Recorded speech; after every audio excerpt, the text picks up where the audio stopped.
Hola, mi nombre es Laura y soy de Madrid, España. I just said, hi, my name is Laura and I'm from Madrid, Spain.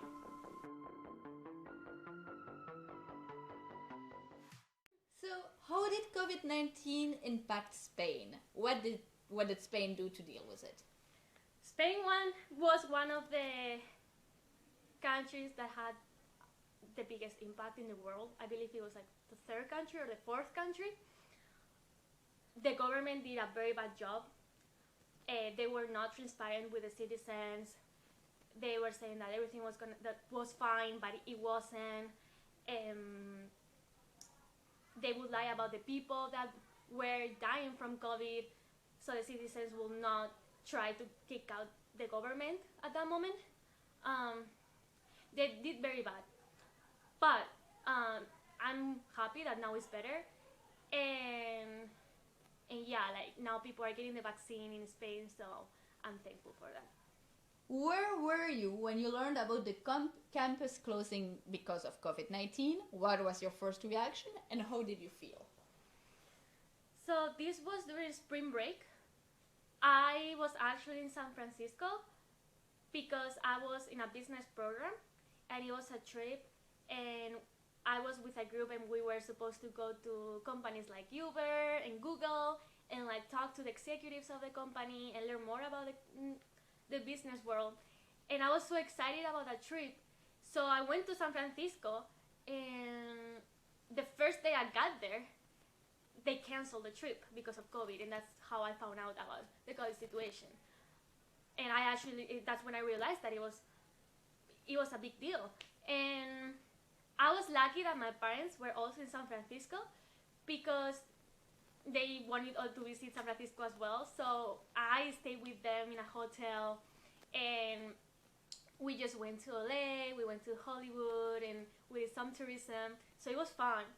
But I could tell there were less people in the streets.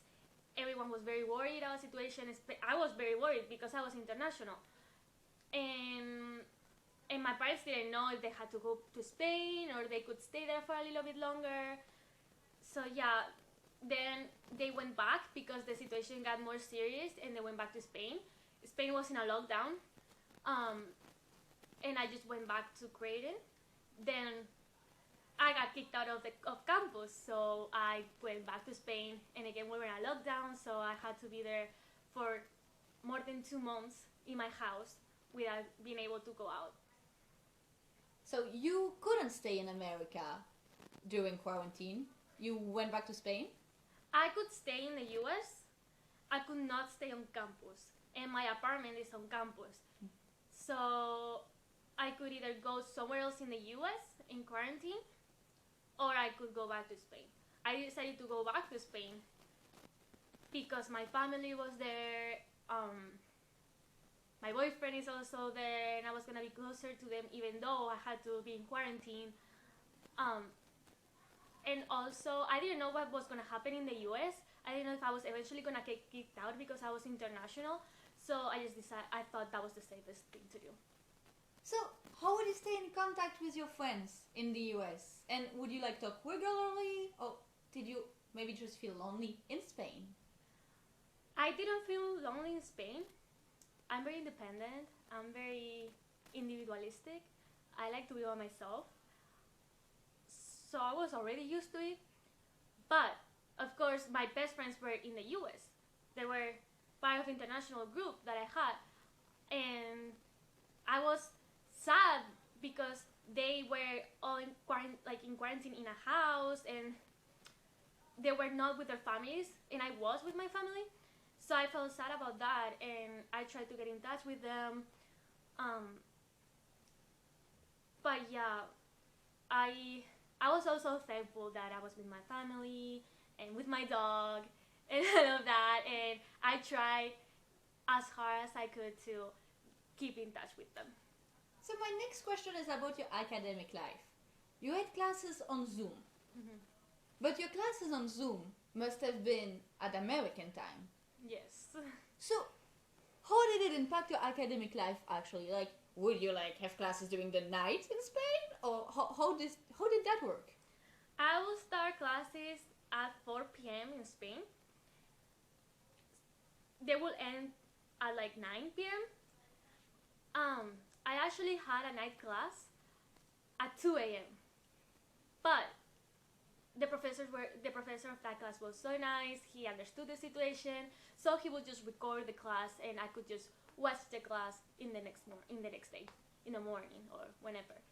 And the rest of the professors knew that I was in Spain, and like that my situation was hard because I was in my house. We were in a lockdown, so they were also pretty flexible. And I actually did good. I didn't have any problem with some classes. I liked it a lot. And yeah. So your grades did not suffer? No.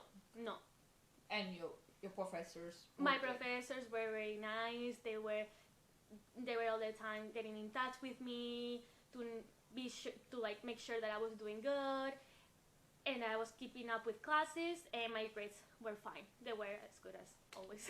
Did the quarantine impact your mental health or personal life at all? If so, how? It did. It impacted my personal life and my mental health for sure.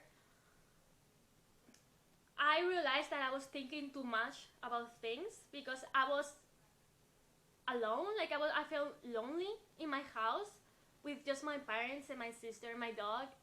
So I started thinking more about my life, my future plans, and I started stressing out because I didn't know what the future was gonna be like. And yeah, so that affected my mental health for sure. Also, I remember I had nightmares. I think it was because of the lockdown, just the situation in general. I started having nightmares, and that was a little hard. But I also learned how to do other things. I also got like new hobbies in my life. So, for example, to like not think about things too much, I would do some workouts. I was trying to learn how to cook and how to bake. I just found activities to do to like not think about other things. So yeah.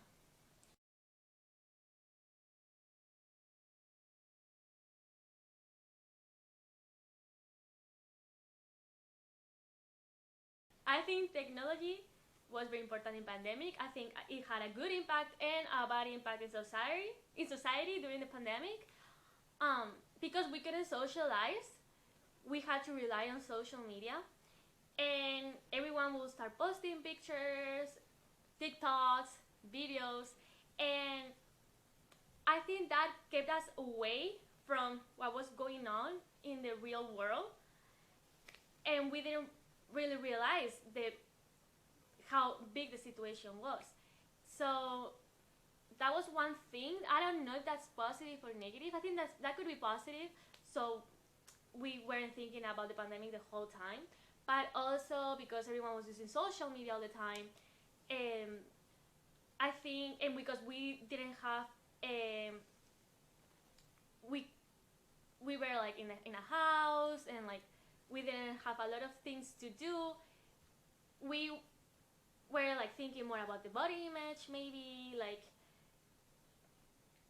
for example, like I was on Instagram, I'll see pictures of a lot of girls, and I'll just start thinking more about like how I look. I have to take good pictures because that's now the new way of socializing during the pandemic. So I think that had a bad impact. That's really interesting. So maybe technology kind of like sheltered us from what was going on and kind of didn't help with getting our priorities straight. So you felt like maybe it kind of didn't always like brought you with people, but sometimes kind of push you away from reality, maybe? Yes. Could it be a coping strategy? It could be. But again, like people will start posting a lot of pictures and like posting videos of them working out, and I feel like, oh, I'm not working out, I'm not really doing anything, I'm just here in my house with my family, like they're all working out and they're all like improving themselves, so I have to do it as well. Because I think that's a positive thing of social media, but also it made you realize, oh, like look at this girl posting this very pretty picture, and look at this other girl, and look at these people. So you compare yourself. So you, yeah. Compare yourself. Which is already happening nowadays, but with the pandemic, again, because we were more bored, we couldn't do as much, we're all the time relying on that social media. So I think that had a more negative impact. So because we couldn't live in the real world, we were living in the technological world. And technology is not always, like social media doesn't always show the true life of people. So according to you, what are the consequences of COVID-19 on the US job market for international students? It definitely has had a bad impact on the job economy for international people. I was looking for internships and I couldn't find any, of course. It's more expensive to hire international people. So yeah, it had a negative impact, but I think now it's getting better. Also with the new president, Biden, like he's giving more visas, more work visas to the companies and trying to increase the number of international people that is working in the US. And yeah, like I actually got an internship and I thought I wasn't going to. So yeah, I think now it's getting better. What has this sanitary crisis taught you? Did anything good or any helpful lesson come out of it? Yes, for sure. First of all, it has taught me who are the most important people in my life and who are the ones that care about me the most. Also has taught me how to keep in touch with those people, how to keep like, during the pandemic, I was worried about my family, my grandparents, were they okay? So it has taught me that I have to be more in touch with them, not just during the pandemic, but in general. And yeah, and also how it has taught me that anything in life can be possible. I've never thought there was going to be a pandemic. It happened. So now that we've been through this and we're still going through this, I feel like I'm ready for what's going to happen in the future, you know, like I already had experience. So I think it was like a learning experience. It was a bad experience, but I think we all learn from this. So what has being an international student taught you? Has it changed you as a person? And what are some lessons you learned from that big adventure? It has taught me that it is important to share my points of view with the rest. That I have a different culture, and people in the US, for example, don't really know about those cultures. And I think it's important that I share my ideas so they learn more about society in the world and not just the US. It has also taught me that I'm unique and that I can transmit something to others. I can teach others some things that I don't know. And yeah. So maybe we are kind of agents or ambassadors of open-mindedness to like spread Yes, for sure.